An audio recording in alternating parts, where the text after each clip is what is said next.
ጀነራል ተፈራ ማሞ የሰጠው መግለጫ አለ ጠንከር ያለ ከወትሮ ለየት ያለ አስተላለፉን ጭምር የሚያሳይ የአማራ ፋኖ አስተላለፍ ማለት ነው።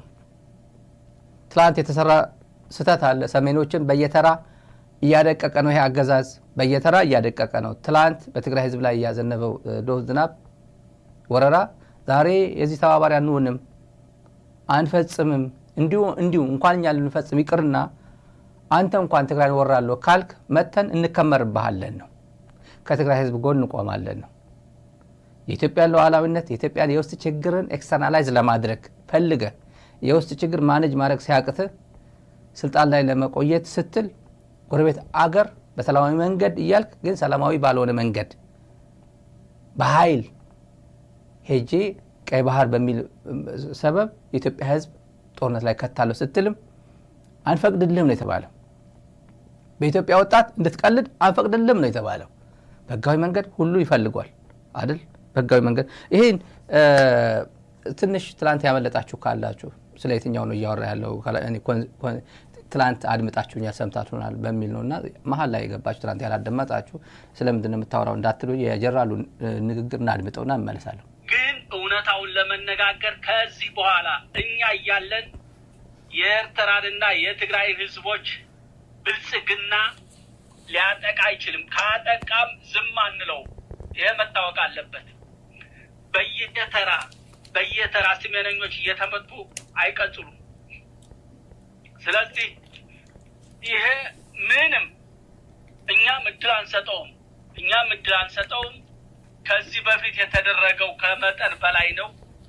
እኛ በሌላ መንገድ ነው። እነሱ በየተራ ታርጌት አድርጎ አላማ አድርጎ በየተራ እየጨፈጨፈነ አይናችን እያየ በእኛ በኩል ዝም አንለው። ይሄን አውቆ ነው ሲገባ፣ ይሄን አውቆ ነው ከኋላው እንደምንከመርበት አውቆ ነው ወደዛ ሊያደርገው የሚችለው። ስለዚህ እነሱ እየተጨፈጨፉ እነሱ እየተመቱ እኛም እስከሚደርስ እንደማንጠብቀው እሱም ያውቀዋል፣ እኛም እናውቀዋለን። እውነታው ይሄ ነው። አንዱ ላይ የሚደረግ ምት በቀጥታ አካላችን እንደተመታው ቀን ነው በዛ ነገር ላይ እርምጃ የምንወስደው። ይሄን አውቆ ነው መግባት ያለበት።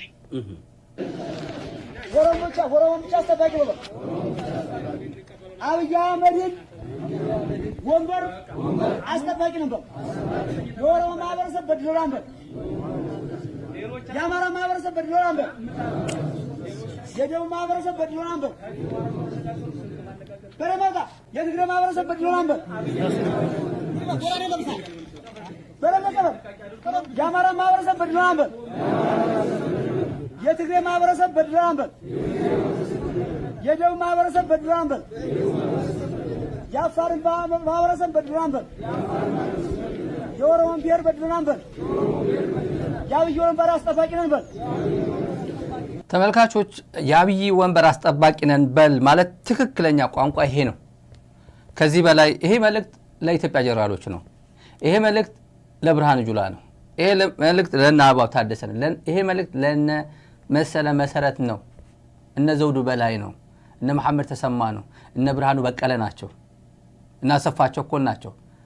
እነ ዘውዱ ሰጣርጌ ናቸው። ጠቅላላ ይሄ አጠቃላይ ያለው ተኮልኩሎ ያለው እና አብዱራህማን ሀጫሉ ምናምን የሚባለው ይሄ ኮልኮሌውን ተውት እሱ እኛ አርሚ እያዘዘ ያለው ነው እያልን ያለ ነው። የአንድ ሰው ንግስና ለማስቀጠል ወታደርን እየቀቀልክ ያለ አንተ ነው። ይሄ መልእክት ይሄ ወታደር እኮ የአንተ ልጆች ናቸው እነዚህ። ይሄ ሽፍታ ነው። አይዞ እግሩን እየተከተልክ በለው ስበረው ስትለው እውነት መስሎት የተቀቀለ ነው። ቡና ለቅሞ ሊስትሮ ሆኖ ቤተሰቡን መጦር የሚችል ወጣት ነው። ዩኒቨርሲቲ መግባት ባለበት ሰዓት ነው ይሄ እየቀቀልክ ያለ።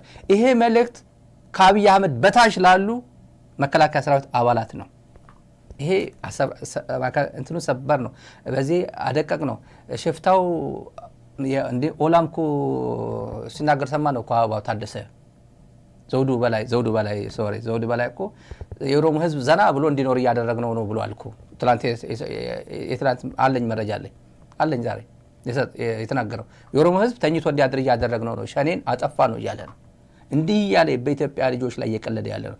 እና ይሄ መልእክት ለእነዚህ ወጣቶች አለ በል ነው እየተባለ ያለው እንጂ አመራሩን ነው ዋና ከላይ ያሉትን ነው። ይሄ ነገር የጀነራሉ ዋና መልእክት ለጀነራል ተፈራ ማሞ ነው።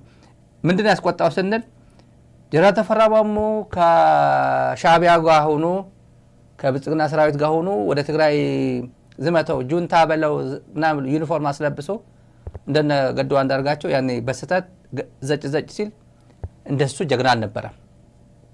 ስለ ሲክሰስ ሲተነትኑት ይሄ ተፈራ ማሞ ማለት one of the finest generals in Africa ወያኔ እንደዚህ ያደረገው ነው በቃ አይደል? ኢሳትም ኢትዮጵያ ቴሌቪዥንም አማራ ቴሌቪዥን እንደዛ ነው። አሁን የአማራ ቴሌቪዥን በዛ አንደበቱ ምን ይሏል? ይሄን ሽፍታ ነው የሚለው። ተፈራ ማሞ እኮ አሁን በአማራ ቴሌቪዥን ቋንቋ ምንድን ነው ሽፍታ ነው የሚባለው። በእውነት አንዳንድ የኢትዮጵያ ፖለቲካ እንዴት እንደሚሆን ወደ እስራኤል አትሄድም፣ እስራኤል ሄደ መታከም የለብህም አትችልም ተብሎ ቦሌ ዓለም አቀፍ ኤርፖርት ታንቆ የተያዘ ሰው ነው ለሕክምና የኢትዮጵያ ጀነራል። ይሄደን ህወሓት 14 ክፍለ ጦር ህወሓት ብአዴን ይሄደን በዛ ሰዓት 4 ክፍለ ጦር አዲስ አበባ ይዞ ሲገባ አንድ ክፍለ ጦር አዛዥ የሆኑ አዲስ አበባ የገባ 1983 ነው። አንጋፋ የዛሬ 30 ምናምን ዓመት የነበረ ሰው ከዛ በኋላ መከላከያ ያገለገለ ሰው በተለያየ የፖለቲካ ልዩነት ያው ሲንገላታ የነበረ ሰው በራሱ አቋም ማለት ነው። ጀግና አደረጉት፣ ትላንት ዛሬ ሽፍታ አደረጉት። ትግራይን በሚወጋበት ጊዜ ጀግና ነው አሉት።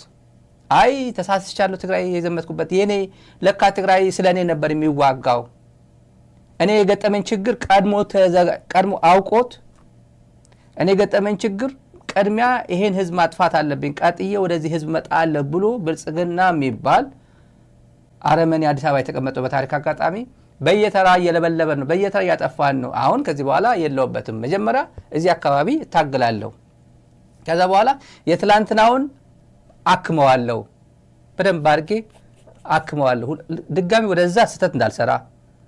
እንዲያውም ያ ትላንት በስህተት የገባበት ግጭት ጦርነት እኔ መጥቶ የሆነ አጋጣሚ እንኳን ካጋጠመው መጥቼ ከሱ ጎን ነው መሆነው ነው ያለው። ስለዚህ ትላንት ሻዕቢያም ወዳጅ ነው፣ ኢትዮጵያ ወዳጅ ነው፣ ተፈራ ማሞ ወዳጅ ነው፣ ሁሉም በትግራይ ላይ ዘመተው በሙሉ ወዳጅ ነው። ዛሬስ ሁሉ አለቅላቂ ነው፣ ሁሉ ሽፍታ ነው፣ ሁሉ አገር አፍራሽ ነው። ምሬ ወዳጆ ዋርካው ይሉት ነበር። ዋንዛው ይሁን ዋርካ ነው። የዓለም ትልቁ ዛፍ ምንድን ነው? መቼም ዋርካ ነው። ብዙ ሰው የሚሸፍነው እንደዚህ ዋርካው ነው የሚሉት። የሀገር ግርማ ማለት ነው። ግርማ ይሄ ግርማ ሞገሱ ምናምን ዋርካው ትክክለኛ ዋርካነቱ አሁን ያሳዩ። በነገራችን ላይ ዋርካ እንደ ስሙ ድል በድል ያደረገው የአማራ ህዝብ ቆሞ ያጨበጨበለት አገር ውስጥም ውጭ ያለው እንችላለን ፋኖ ይችላል ብሎ በተግባርም ጭምር ዛሬ ጎጃም ተባብሮ ያው ተቀላቅሎበታል። ካልሰማችሁ ዛሬ ከሳት ተቀላቅሎበታል ጎጃም። ወደ መካነ ሰላም ጉዳይ ያው መረጃ ካለ መጣበታል። እንደ ስሙ የሰራ ዛሬ ነው ዋርካው የተባለው።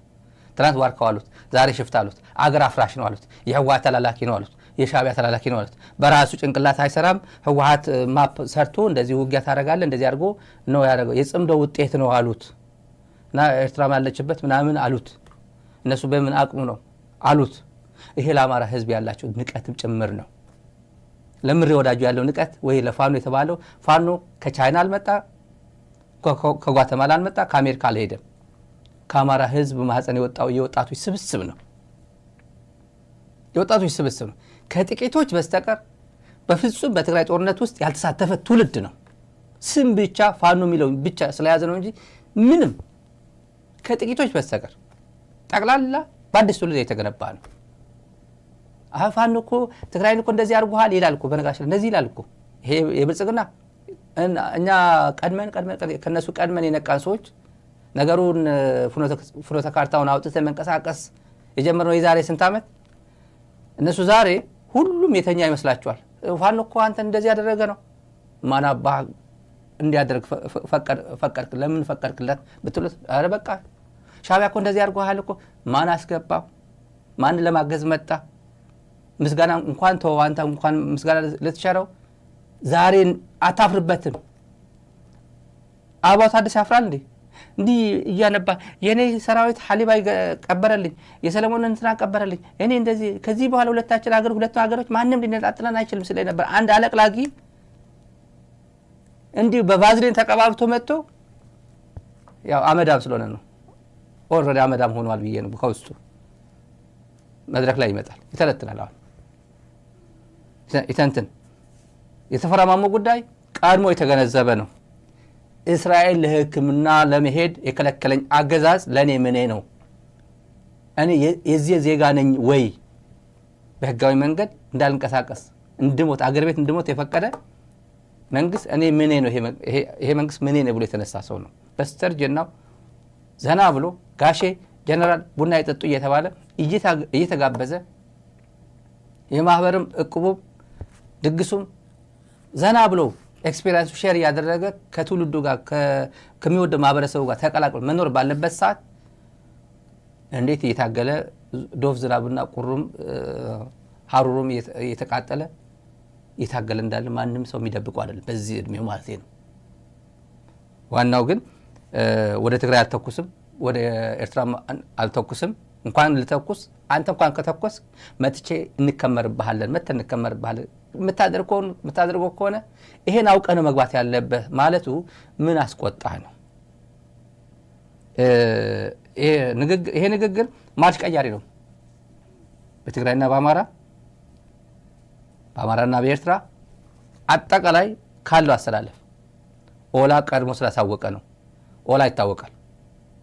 የኦላ ስታንድ በትግራይ ጦርነት ጊዜ ኖ ብሎ ዲናውንስ ያደረገ ኃይል ነው። ኦላና ከፋኖ ጋር ለማጣላት ፈልገው ነበር፣ አልሆነም። መሬ ወዳጆና መሮ ማለት አንድ ናቸው። የሀሳብ ልዩነት የላቸው። አንድ ጠላት ነው ያላቸው አዲስ አበባ ያለው። በፍጹም የቋንቋ ልዩነት ይኖራቸዋል፣ ግን ከፖለቲካ አንጻር አንድ ጠላት ነው 4 ኪሎ ያስቀመጡት። ሆሪዞንታሊ በፍጹም የሚያጋጫቸው ነገር የለም። ሁሉም የሚያዩት አንድ ቦታ ላይ ነው። እነሱ የሚፈልጉት እንደዛ ዘመነ ከእንትና ጋር ምናምን እንደዚህ አይደረግም። እሱ ብልጽግና የፈለፈልከው ፋኖ ብልጽግና የፈለፈልከው ሸኔ እያልክ አማራ የሚገድል ወለጋ መንግስት ስፖንሰር ያደረገው ፋኖ ራሱ መንግስት ፋኖ የሚባል አደራጅቶ በፋኖ ስም ኦሮሞን የሚገድል አደራጅተ ቀድሞ ነው የተነቃበት። ኦላ በተደጋጋሚ መግለጫ ያወጣበት ነው። በርካታ የኦሮሞ ምሁራን በግላጭ መጥተው ለህዝባቸው የነገሩት ነው። አማራ ሆይ ሸኔ እየተባለ በሸኔ ስም እየተገደልክ ያለው የኛ ሸኔ አይደለም፣ እኛ ሌላ ስማችንም ሸኔ አይደለም፣ ኦላ ነው የምንባለው፣ ወቦ ነው የምንባለው፣ ወይም የኦሮሞ ነጻነት ጦር ነው የምንባለው። ይሄ ሸኔ የሚባል መንግስት ራሱ ያደራጀው ነው። አማራ ይሄ ሸኔ እየተባለ አማራ እየተገደልክ ያለው እኛ እንደዛ ቫይስ ቨርሳል፣ በሌላ በኩልም ፋኖ እየተባለ ኦሮሞ እየገደለ ያለው ማለት ነው። እና ይሄን በራስ የመተማመን ስሜቱ ከፍ ያደረገ ይሄን ኃይል ለካ 2 ዓመት ሙሉ አምጦ ይሄን ኃይል መፍጠር ይቻላል። ከዜሮ የተነሳ ጀነራል የለው ሌተና ጀነራል ምናምን የለው ተሞክሮ ያለው ጀነራል የለም እየተባለ የነበረው በራስ አቅም ከውስጥ መጥቶ እንደዚህ ማድረግ ለካ ይቻላል የሚለው መንፈስ በከፍተኛ ደረጃ ያጠናከረ ነው። የሰሞኑ ጉዳይ ደግሞ ይቀጥላል። ትላንት በዚህ ሚዲያ ላይም ተነግሯል፣ ይቀጥላል። የጎጃም ተቀላቅሎበታል እንደነገርኳችሁ በምስራቅ ጎጃም በኩል እና የጥምረት ትርጉምም ይሄንን ነው። የጥምረት ትርጉም እና አማራ ኃይሎች ቢነቁ መጀመሪያ ቢነቁ ኖሮ ቲዲኤፍ ደብረ ብርሃን በደረሰበት ጊዜ ጁንታ በለው ባጫ ደበሌ የሚባለው አንድ አዛውንት 3 አገዛዝን ያገለገለ ባጫ እኮ የድሮ ደርግ እኮ የደርግ ወታደር እኮ 70 ዓመተ ምህረት ነው 71 እኮ ነው ደርግ የተቀላቀለው። 70 ማለት ስንቱ የኢትዮጵያ ፒፕል ነው የተወለደው፣ ህብረተሰብ ነው የተወለደው። የትኛው ወጣት ነው በ70 ስንት ፐርሰንት ይሆናል ከ70 በኋላ የተወለደው? 71 ወይ 72 ወይ 71 በአቨሬጅ አንድ ሰው የነገረኝ ነው። ወይ 72 ከ70 እስከ 72 አካባቢ ነው ወደ መከላከያ ወደ ደርግ ስርዓት የገባው። ይህን ሁሉ አገልግሎ ኤርትራ ሄዶ እኩለ ሌሊት ዝናብ እየዘነበ ተማርኮ 4 ዓመት ሙሉ ኤርትራ በረሃ ተቀምጦ በደንብ ትግርኛ ዳንስም ንግግሩም ለምዶ ትምህርት ቤት መገንባት ለምዶ ድንጋይ እየተሸከመ በአንድ አባል ሆኖ ከዛ ወደ ብአዴን ገብቶ በአዴንም ባንድ አባል ሆኑ አይደለም የአማራ ታዋቂ ባንዶች አንደኛው እኮ እነ መዝሙር ጋር ነበርኩ አማራ ክልል ባህል ሄደ ነው በመዝሙር ስር ነበርኩ ከዛ ኦህዴድ የሚባል መስርቶ ከዛ ዛሬም ድረስ አለ 30 ምናምን ዓመት ደግሞ አለ ከኢህአዴግና ብልጽግና ተረክቦ ይሄን ምን አለው ይሄን ጁንታ እያለ ሂሳብ ማታወራደር ከሆንክ ባትወለድ ይሻል ሽንት ሆነ ብትቀር ይሻላል አለ በኢትዮጵያ ቴሌቪዥን ቀይ መስመር የሚባል ፕሮግራም ቀርቦ በነባጫ ደበሌ የሚሸወር ትውልድ ባይኖር ኖሮ ዛሬ የአብይ ታሪክ ነው አብይ ብሎ የሚያወራ ሚዲያ ላይ ማን መጣው ነበር ልክ እንደነ ኮሎኔል መንግስቱ ኃይለማርያም እዚህ ሀገር ሄደኩ አቡዳቢ ገባኩ አቡዳቢ ታየ የሆነ ሀገር ታየ እየተባለ እንደዚህ መታየቱ ብቻ ተደብቆ ስለሚኖር መታየቱ ብቻ ዜና ነበር የምንሸፍነው 4 ኪሎ ያለ መንግስት እያልን ግን መናገር አንችልም ነበር ይሄን በዚህ ሰዓት የአብይ ጉዳይ ታሪክ ሆኖ ይቀር ነበር እና ይሄን የተገነዘበ ነው አንድ ጉዳይ ያለው አብይ ያመለጠው ተመልካቾች ያመለጠው አይመለስም የፈሰሰው አይታፈስም እንደሚባለው የአብይ ተንኮል ሁሌ ስቴፕ 1 ስቴፕ 2 ስቴፕ 3 እያለን እንዴ ካላኩኝ ይሄን ከዚህ በኋላ ይሄን አደርጋለሁ ይያል አንዳንዶቹ ስቴፕ 1 ላይ ድርቅ ብሎ ይቀራሉ ለምሳሌ ትግራይ ፖለቲከኞች እሱ 3 እጥፍ ላይ እዛ ሲሄድ እነሱ አንደኛ ስቴፕ ላይ ነው ቁጭ የሚሉት መርህም ይባላል አብይ ሰውየው የሸወደ የትና የት እንደሚወስድ እንደደረሰ እኔ ብዙ ጊዜ ተናግረናል ብዙ ጊዜ በተንኮል ብቻ ነው ህይወቱ የሚያሳልፍ በተንኮል በጣም ውርጋጥ መሆኑ የምታዩት ጀነራሎቹን የሰሞኑ በጣም ነውረኛ መሆኑ የምታዩት እራት ግብዣ ላይ ሰሞኑ ብናገረው ምንም የለውም ይሄ ነው እራት ግብዣ የሰሞኑ ጀነራሎች ማዕረግ ማታ ግብዣ ተቀምጠው ምን ይላል አጠገቡ ላሉት እኔ እኮ ሰው አጥቼ ነው ይሄ መከላከያ እኮ የኢትዮጵያ መከላከያ የፈረሰው እኮ ወያኔ ነው በቃ ተጋሩ ናቸው አፍርሰው ተሄዱት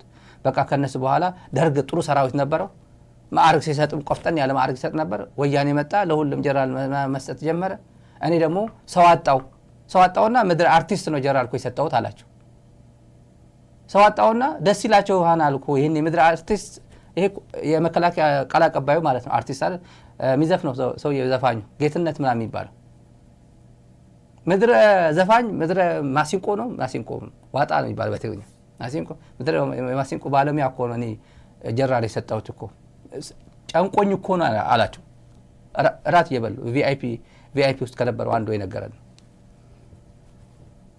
ገር አብይ ይሄን ነገሩ ያው ከሰማው ከዚህ ውስጥ እዚህ ቪአይፒ አብሮኝ ከነበረው ማን ነው ይሄን ምስጢር ያወጣ ይችላል ብሎ ያው ይሞግታል ራሱ እየተጨቃጨቀ ይደል ለራሱ ምንም ጀነራል ሾሞ እንኳን ማዕረጋቸውን እንኳን ያብጠለጥላል ራሱ የሰጠው ማዕረግ ያብጠለጥላል ለማንኛውም የአብይ ተንኮል የከሸፈው አሁን የትግራይ የአማራ የኤርትራ ጉዳይ እናንሳ ዝም ብለን ሁላችንም አይ ይሄማ ትክክል ነው ይሄ ትክክል አይደለም ያላችሁ ልትከራከሩበት ይችላልላችሁ አብይ ያመለጠው ምንድነው ፕሪቶሪያ ተፈራረሙ ጦርነቱ ዱቄት ናቸው እያለ ዱቄት አይደለንም ብለው ተጋግረው ትልቅ አምባሻ ሆነው ደብረ ብርሃን ሲሄዱበትና ሁሉም ኃይሎች የኤርትራ ሙሉ ኃይሉ መካናይዝዱም ሴሱ ኃይሉን አስገብቶ አማራው አስገብቶ መቼም አማራው ያልገባ አለ እንዴ ምልሻ እኮ ባዶ እግር ገባኩ ቆመ ጠብቀኝ የሚባል መሳሪያ ይዞ ገባኩ ያልገባኩ የለም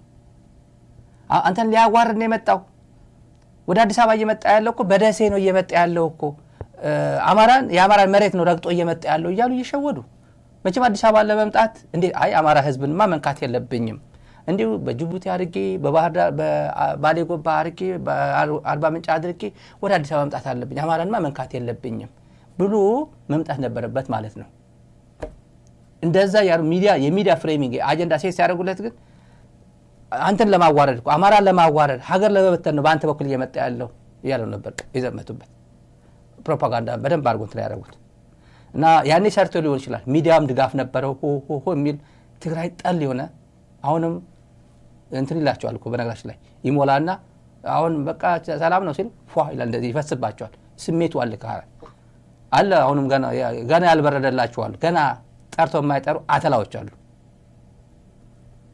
ያመለጠው ግን አንድ ድል የፕሪቶሪያ ሰላም ስምምነት የነበረው አስተላለፉን አይቶ አይ ይሄን ጉዳይ ከትግራይ ጋር መጨረስ አለብኝ ምክንያቱም የዓለም አቀፍ አደራዳሪዎችም አሉና ይሄን ልጨርሰውና ከትግራይን ትናርገው ከዛ በኋላ እየተነሳ ያለው የአማራ ኃይል አለ ያው ብርሃኑ ጁላም ቀድሞ ነው የጀመረው ይሄን ጨርስ ብለን ነው እንጂ እነዚህ ሁለተኛ ፌዝ ላይ እንጨርሳቸዋለን ብለን ነው እንጂ ቀድሞ እነዚህ ነግረውናል እነሱኛ እንደሚገጥሙና አቀ ነበር እንዳለው መጨረሻ ላይ ከትግራይ ጋር መጨረስ አለብኝ ብሎ ቢጨርስ ኖሮ አደገኛነቱ ነው አጠቃላይ አሁን ያለው አሳለፍ ጭምር ሐሳብ የሚያስቀይር እና ጠቅላላ ጂኦፖለቲክሱን መቀየር የሚችል ነገር ሊፈጠር የሚችለው የፕሪቶሪያ ሰላም ስምምነት በ2 ወር በ3 ወር በየመጀመሪያ አካባቢ ያለው ፈጽሞ እና እንደምንም ብሎ ከትግራይ ጋር አርቦሽ ሆኖ ጓደኛነት ፈጥሮ ፖለቲካ ህወሓትንም ወዲያው እውቅና ህወሓት ፖለቲካ ፓርቲ ምርቱካ የሚደቅሳ ተቀበይ ብሎ ነገሮች ቶሎ አፈጣጥኖ ጦርነት የሆነ የጦርነት ምልክት ቢያሳይ በተለይ ለምሳሌ ወይ ኤርትራ እንበቀለው የሚል መንፈስ መጀመሪያም ይዞት እንደመጣ ትግራይ አኩርፎ ሄዱ ወደ አዲስ አበባ ሄዱ አኩርፎ ሄዱ ጀነራሉም ያ ህወሓት ሰውዬ መጀመሪያ ነገራቸው ቶሎ እንጨርስ ነው እንግባ ነው ያላቸው በሁለት ወር ገና በሁለት ወር መጀመሪያ ግን በዛን ሰዓት በእንጥልጥል ነው ያለው የፕሪቶሪያ ጉዳይ ያኔ ፈጽሞ ሙሉ በሙሉ የትግራይ ጉዳይ የትግራይ ቴሪቶሪያል እንትኗን አስከብሮ ተፈናቃዮች ተመልሰው የህወሓት እውቅና መልሶ መሰረታዊ የትግራይ ጥያቄዎችን መልሶ ቢያደርግ ኖሮ ይህ እጅግ በታሪክ አደገኛ የሚባል ጦርነት ከኤርትራ ጋር ይካሄድ ነበር ሌላ ጄኖሳይድ የመፈጸም እድሉ ሰፊ ነበር እድሉ ፕሮባቢሊቲ ለምን ትግራይ ትኩስ ኃይል አለ በጣም ስሜቱ ያልበረደለት አንኮንሺየስ የሆነ ጄነሬሽን አለ ሰራዊቱ ገና እሳት ነው የሚለው መበቀል የሚፈልግ ሰራዊት ነበር መበቀል የሚፈልግ እንደ ህዝብ ተበድያለሁ የሚል ገና ያልበረደ ፖለቲካል አትሞስፌር ትግራይ ውስጥ ነበር በጣም ከባድ ነበር አመራሩም ሰራዊቱም ህወሓትም ይሄን ነገር ምክንያቱም መሪ እኮ ነው መጀመሪያ እኮ ወሳኝ እኮ መሪ እኮ ነው ንግባ ለማለትም ኖ ለማለትም መሪ እኮ ነው እንጂ ህዝብ ላይ ሄደ ሪፈረንደም አታደርግ ቢሆን አይሆን ብለ yes or no ብለ በሪፈረንደም አትወስንም ጦርነት እንደዛ አይደለም the op ዋና ዲሲሽን ሜከሮች ከላይ ያሉት ናቸው ከዛ ሄዶ ወደ ኤርትራ ሄዶ ቢሆን ኖሮ ይሄን ሁላ ትልቅ ግዙፍ ሰራዊት ነው የትግራይ ሰራዊት ሙሉ ጥይቱን አቀረበለት መከላከያ ሰራዊት አለ የኢትዮጵያ ድሮን አለ አየር ኃይሉ አለ ወደ ኤርትራ ንግባ ቢባል ሊፈጠር የሚችለው ነገር አስቡት ሂስቶሪክ ዲሲሽን ነው በትግራይ በኩል የተወሰነው ሂስቶሪክ ዲሲሽን ነው ኖ አሉት አንደኛ ምን ጠቀመው ሌላ ማስተጓጎሉ ይሄን አንቄ ይዤ ምዕራብ ትግራይን አንቄ ይሄን ሰራዊትም እንሂድ ብለው ይሄድልኛል ኦሬዲ በኔ ስር ነው ብሎ ማመኑ ነው አሉት ወደ አማራም መገፋፋት የሚችልበት እድል ነበር በዛ ሰዓት ምን አለ ራያ ጸለምቲ ምዕራብ ትግራይ ይሄን ሁላ የአማራ ኃይሎች በትግራይ ላይ ኤትኒክ ክሊንሲንግ ፈጽማ ተብሎ በኢንተርናሽናል በተለያዩ ኦርጋናይዜሽንስ የተረጋገጠ ዶክመንትድ ነው ምን እንዳደረገ ይታወቃል ናና እልህን ተወጣ ብሎ ገፋፍቶ ቢገባ ምን ሊፈጽም እንደሚችል ምንም ጥርጥር የለውም ይሄ ያመለጠው እድል ቢሆን እንኳን ነው መጀመሪያው ነው ብለውታል ወረደ ቲዲኤፍ ግን ሰውየው የተወሰነ ሰዎችን ኢንፍሉዌንስ የማድረግ አቅም ያገኝ ነበር እድል ነበረው እድል ነው ያያለን ያለው ይሄ 50% ነው 99% ነው 1% ነው ግን እድል ነው ያያለን አሁን እድል ወደ ዜሮ የቀየረበት ጉዳይ ግን እንገራችሁ ወደ ዜሮ አሁን ትግራይ ሙሉ በቃ የትግራይ ጥያቄዎች መልሻለሁ ለምሳሌ ወደ ወረደ መልስ ብሎታል ጠረጴዛ ላይ ያለ የትግራይ ጥያቄዎችን መመለስ አለበት ብሎታል ትላንትና ጮምዓ ተራራ የመስቀል መቀለ ማለት መስቀል ዋዜማ ሲከበር ደመራ መመለስ አለበት ብሎታል በርካታ ነገሮች እዛ ላይ ተላልፈው ወደ ኋላ አለኝ ነው ነገር አለ ቢመልስ ለምሳሌ የትግራይ ጉዳይ ቢመልስ 100% ቢመልስ እየጠየቀም ነው አጋጣሚ የሚጠይቃቸው ሰዎች ግን ሮንግ ፐርሰንስ ናቸው ትግራይን የሚያውቁሉ ሰዎች ናቸው አጠገብ ያሉት አዲስ አበባ ያሉት እንደዚህ ላርክ እኔ እኮ ከጄ እኮ አገሪቷ ከጄ ያመለጠችኝ ነው ምንድነው በቃ አግዙኝ እንጂ በቃ ልመልስና አግዙኝ እንጂ ይላቸዋል። ይሄን የሚላቸው ለማን ነው? ለህወሓት አይደለም። ይሄን የሚለው ለማን? ለወድ ወረዳ አይደለም፣ አዲስ አበባ ላሉት ነው። አሾልኮ ይናገራሉ በሚል ነው። you are communicating with the wrong persons ነው አይደለም። ቻናሉን አስተካክል፣ እሱን ከሳካለ ነው ሮንግ። አሁን የከሸፈ ነው 0% ነው ምን ትግራይን ወደ ነበረችበት መልሻለሁ ቢል ለምሳሌ መልሻለሁ በቃ ሁሉም ነገር ህወሓትም ቀጥሎ ህወሓትም ያው እውቅና ሰጣለሁ ብሎ ምናምን ተራረጋ ቶሎ መልሽልኝ ሜላት ወርቅ ምናምን ብሎ ያስመልሳል። ቢያስመልስ እንኳን ነው አንደኛ እንደገና ፋኖ እኔ አማራ ክልልን እኔ ሰላም ፈጥራለሁ ከፋኖ ጋር ሰላም መፍጠር ፈልጋለሁ። ጥያቄ ምንድነው? አማራን ሰጥቻለሁ፣ አረጋ ከበደ ቦታው ያዝ፣ ጠቅላላ የአማራ ክልል በፋኖ ይተዳደር ብሎ ቢፈቅድ አማራ ፋኖ ባህር ዳር ገብቻለሁ ብሎ በቃኝ ይላል ወይ ነው? አይልም። ትግራይ በቃ መልሻለሁ፣ በቃ የትግራይ ጥያቄ መልሻለሁ፣ እሺ አግዙኝ፣ አሰብ ልምጣ። እሱ አሰብ ይያል አይደል? በተደጋጋሚ አሰብ ይያል። አሰብ እምቢ ነው የሚላቸው። እምቢ የሚሉበት ምክንያት ጥያቄ አለ። በቃ እኛ ጉዳይ እስነን ኦፍ ማይ ቢዝነስ ነው የሚለው እያንዳንዱ። መጀመሪያ የትግራይ ጉዳይ ነው። አንድ ቪዲዮ አለ እንዴ እንዳጋጣሚ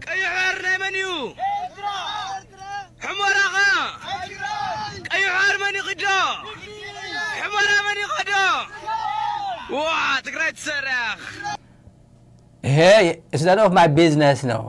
ማን ሄድ ቆይ ባህር ማን ሄድበት ፒፒ ብልጽግና ትግራይ የኔ ጉዳይ ነው፣ ሁመራ የኔ ጉዳይ ነው። ይሄ የቆየን በነገራችን አምና ካቻምና ይሄ መርህ ነው። እያንዳንዱ ቤት ያለ ስሜት ነው። የትግራይ ጉዳይ እንኳን ብትመልስ አሰብ የሚሄድልህ ወደ ኤርትራ አንዲት ጥይት የሚተኩስልህ ትውልድ የለም። ተው ለመተኮስ ይቅርና በትግራይ ምድር ላይ ለመተኮስ የሚፈቅድልህ ትግራይ የለም።